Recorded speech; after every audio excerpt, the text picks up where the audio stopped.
This is God and Autobiography, the podcast, as told to a philosopher, by Jerry L. Martin. He was a lifelong agnostic, but one day he had an occasion to pray. To his vast surprise, God answered, in words.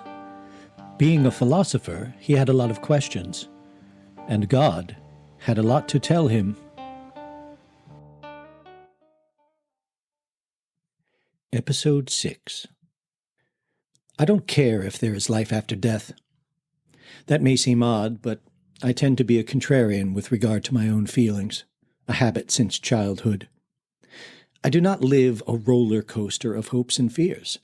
My emotions are like the plains of Kansas, so flat water doesn't know which way to run. That includes the afterlife. Still, as long as I had God on the line, it seemed like something I should ask about. When I asked, I was reprimanded. I was told that I really didn't want to know. I was asking merely because I thought I should, and I should figure out why I didn't want to know. At first I had no idea. Then it came to me.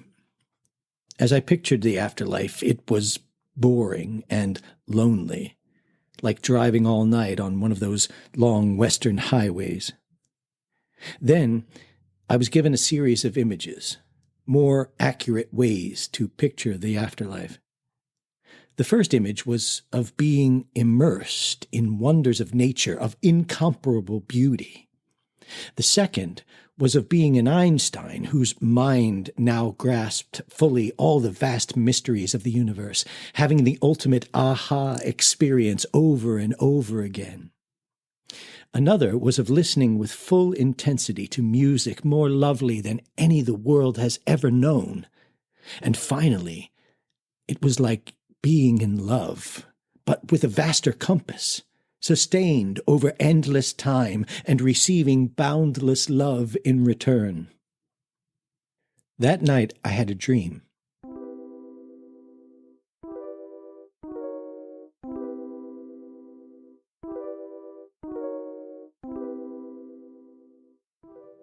I was a young man in the Navy. We were told we would ship out the next day, but were given a few hours' leave the evening before. My buddy had to go do something first, fix a ship or something. So I went to check out with the sergeant. You needed to turn in 2 forms. I had misplaced one and assumed they would give me another, but no, they were teaching me a lesson in Navy discipline. I saw my friend's form lying there, so I borrowed one of his, thinking that, savvy in the ways of the Navy, he would know how to get around the problem. Later, I felt I had done the wrong thing.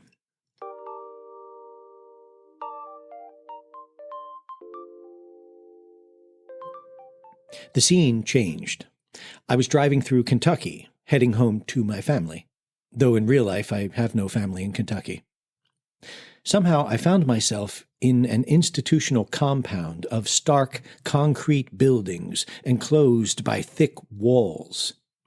The inhabitants, inmates, seemed friendly, but some began to suffer mental decline and animal-like deformities. First, there were just a few victims. We all had the condescendingly charitable attitude, "Poor Joe." But the condition kept spreading, and finally afflicted me. I looked grotesque, my head oversized and ape-like, and I began losing memory and focus. It became evident that the people in charge meant us no good.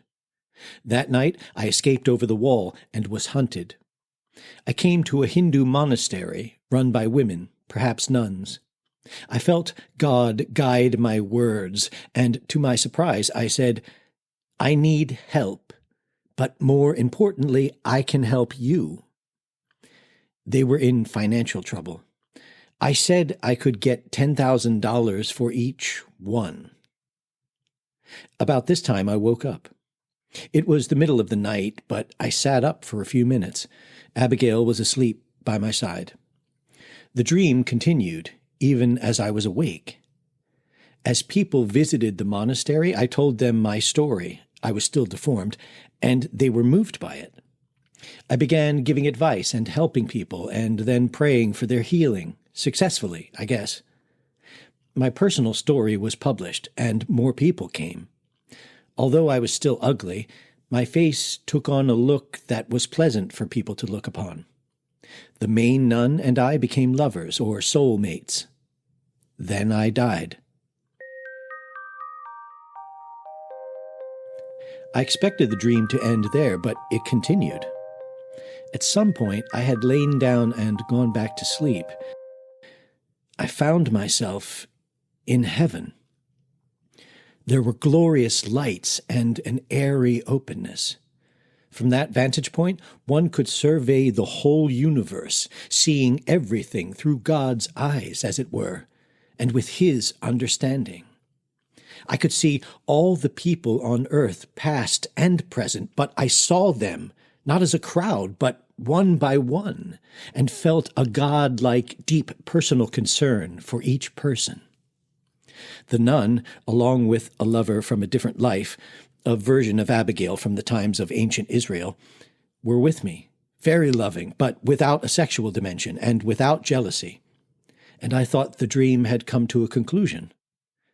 But no, I found myself in the world again, in some faraway land, perhaps China, first as a baby in a basket in a field. A moment later, the baby turned into a peasant, working in the field. As the peasant, I forgot the previous experiences, but I had an attitude of kindness and benign understanding that seemed to carry over. And then the dream ended.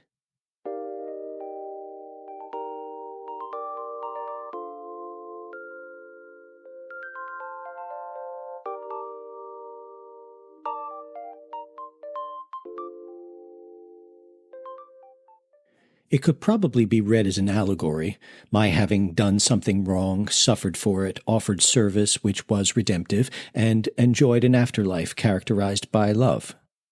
I did not think about it that way at the time, but two aspects did stay with me. First, looking at all of humanity from a God's eye view and seeing and loving each person in his or her particularity. And second, the surprising rebirth in which I start all over again, but with some kind of retention of life's lessons.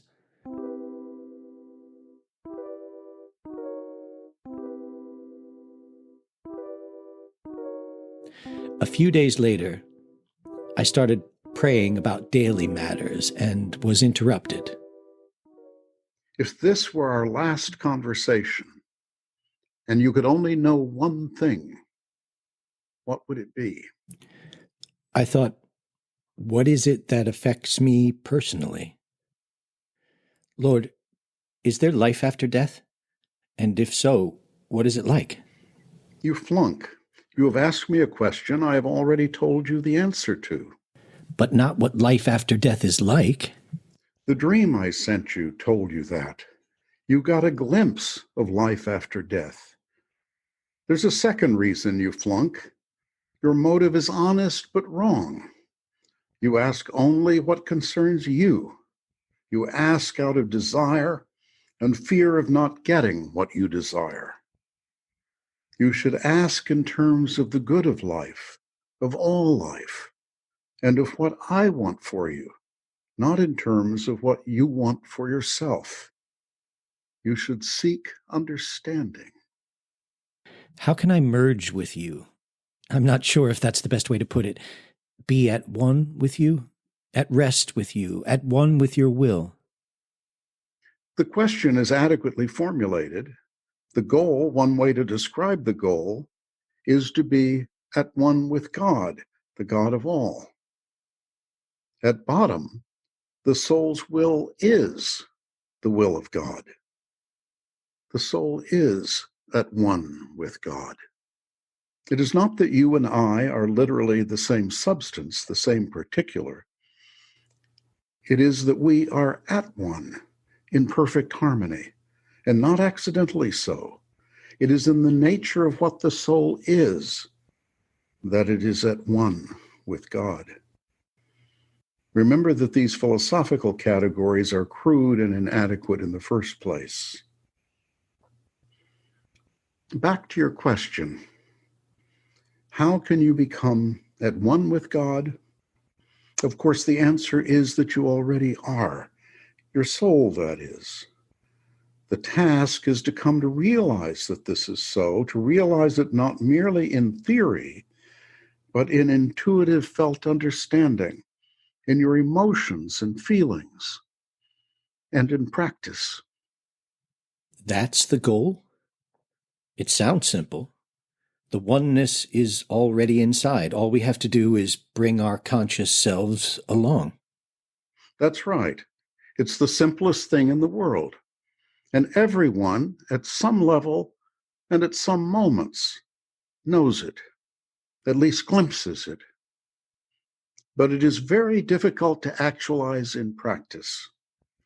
The empirical world, the world of desires and the senses, seems so real and is so powerful that it is extremely difficult to redirect one's energy. And the empirical world is real in its own way. The world is not an illusion, a mirage. If it is a mirage, it's one from which one can drink water.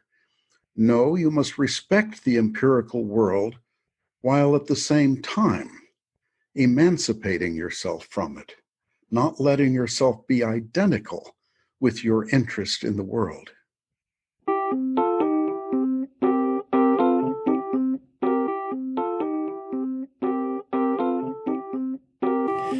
So, the world of our experience and desire is quite real. It is the arena in which we live our lives and loves, joys and sorrows.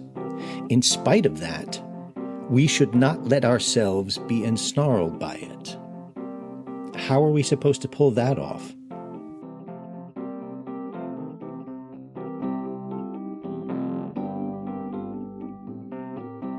Thank you for listening to God and Autobiography, the podcast.